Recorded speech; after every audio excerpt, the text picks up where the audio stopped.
Hey Robot fans, Fryedegg here with part 8 of our 5 sculling slash high scoring strategy guide on Warmage.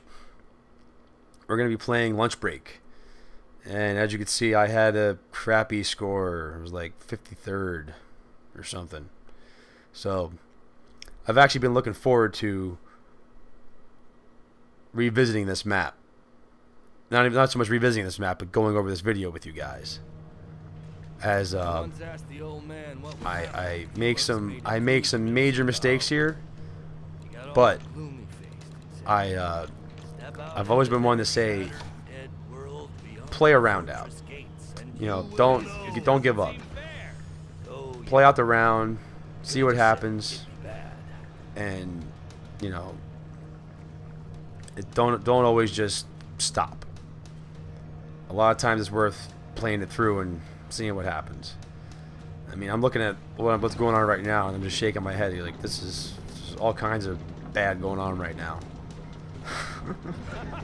Like, yeah. Embrace your inner darkness. Like I put those 2 barricades up over there on the left. All right, did I sell those? No. Yeah, those barricades shouldn't be there yet.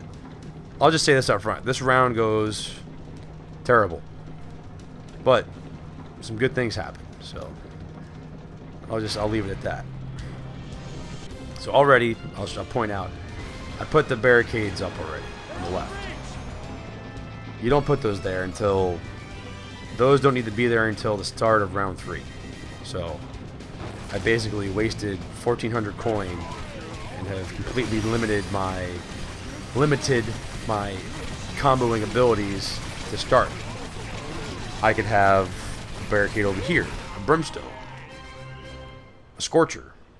I could have a whole bunch more traps right here than what I have now, but I totally screwed the pooch and I got nothing. So yeah, but sometimes the best way to learn is to show mistakes. So, and in this case it was a mistake that actually panned out. But anyways, still, despite all the boneheaded mistakes going on right now, I'm doing my best to keep these guys at bay and get some combos on them. And got my death augmenter. And right here is where I should have sold everything. And I think this was my first time playing this map in a long while, and I totally forgot that they're gonna come out of the bottom. And none of these traps are even going to do anything since they're coming from the bottom. And I'm like, at that point I was like, oh shit, they're coming from the bottom.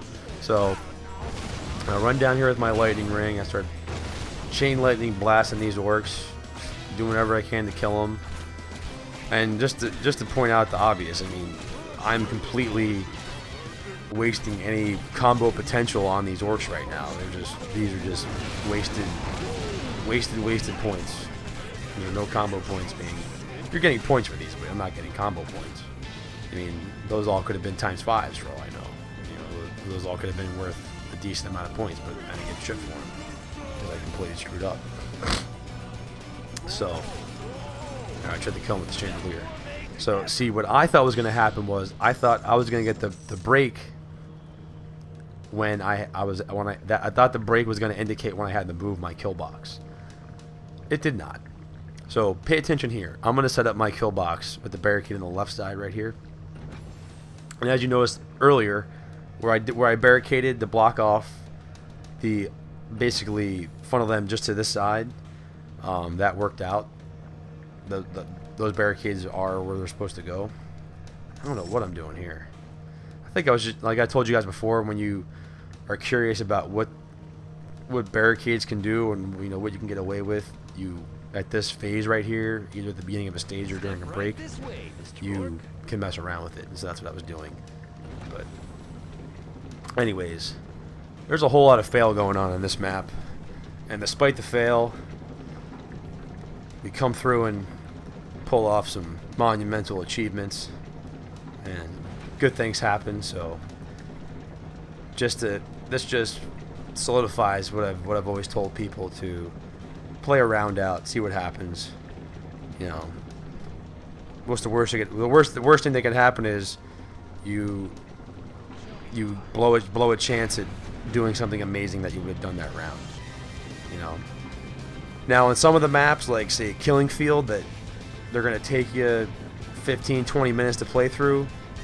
Yeah, if I screw up early on that, a lot of times I'll just restart. But you know, one of these maps, like Lunch Break, it's fairly fast, so to play it through is not a big deal.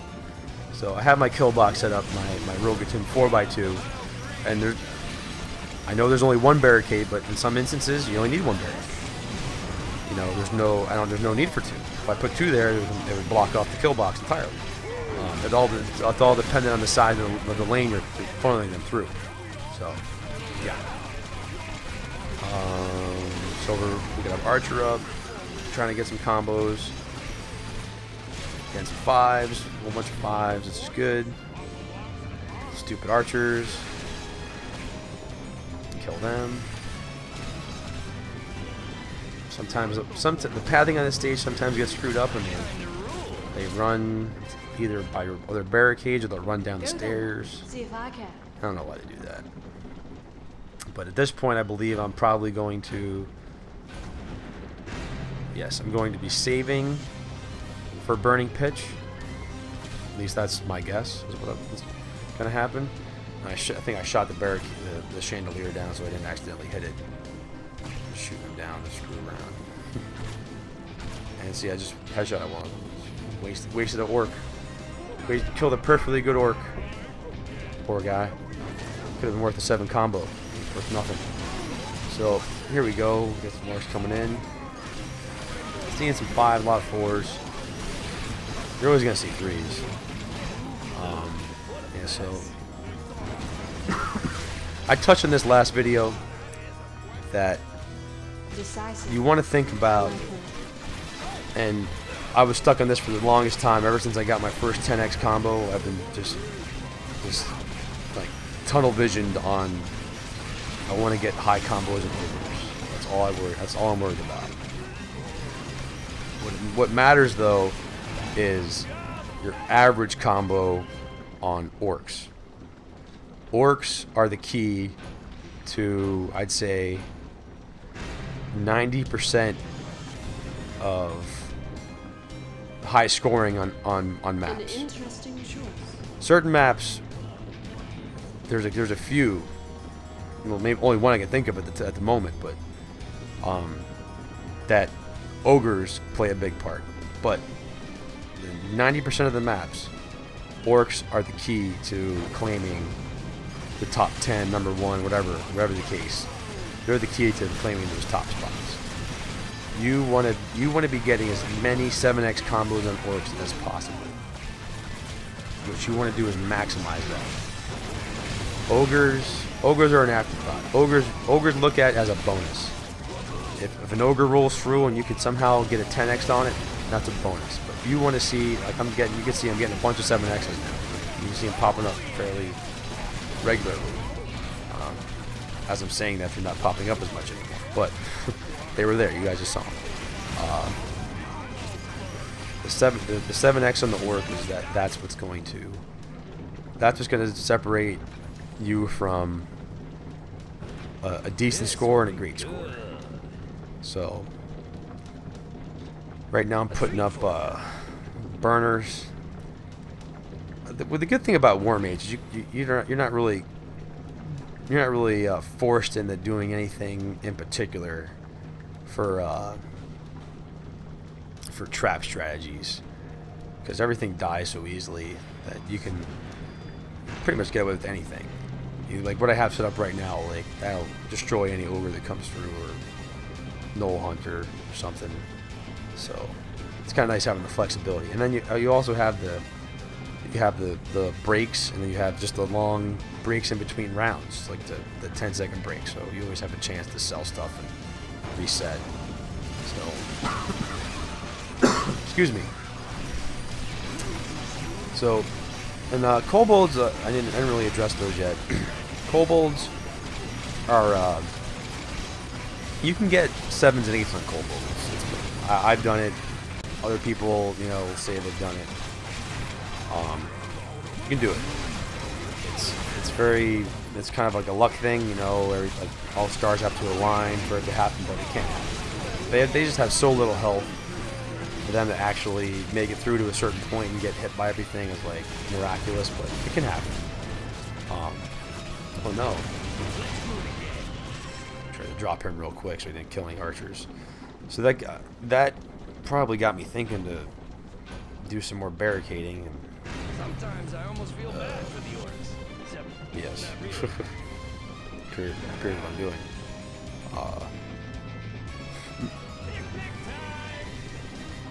Don't get too crazy with these barricades. I've replayed this stage and started barricading and thought I was okay, and then it's totally messed up everything.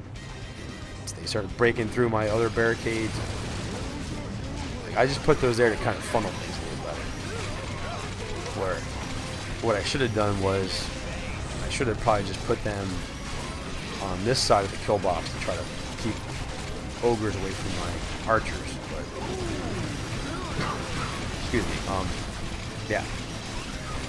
But anyways, we're on round 8.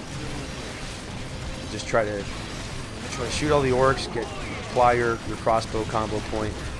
There's an ogre. Ogres, you can feel free to headshot the crap out of them.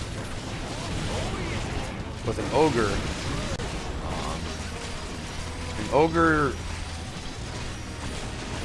orcs and ogres, one of the subtle differences, and I say subtle for a reason because it's not, I wouldn't say it's 100%. There's not a 100% concrete thing, the method of thinking, but I would say with an ogre there is. You want to drop an ogre as fast as possible. that's gonna leave a mark. Once they've hit the kill line. You want them to basically set foot in that kill line and like be dying. Whereas an orc, orcs there's a little more flexibility. Like they can get a little bit more beyond that kill line and not be an issue because they have such little health. Whereas ogres, oh sorry, my dog's barking again. Mailman's here.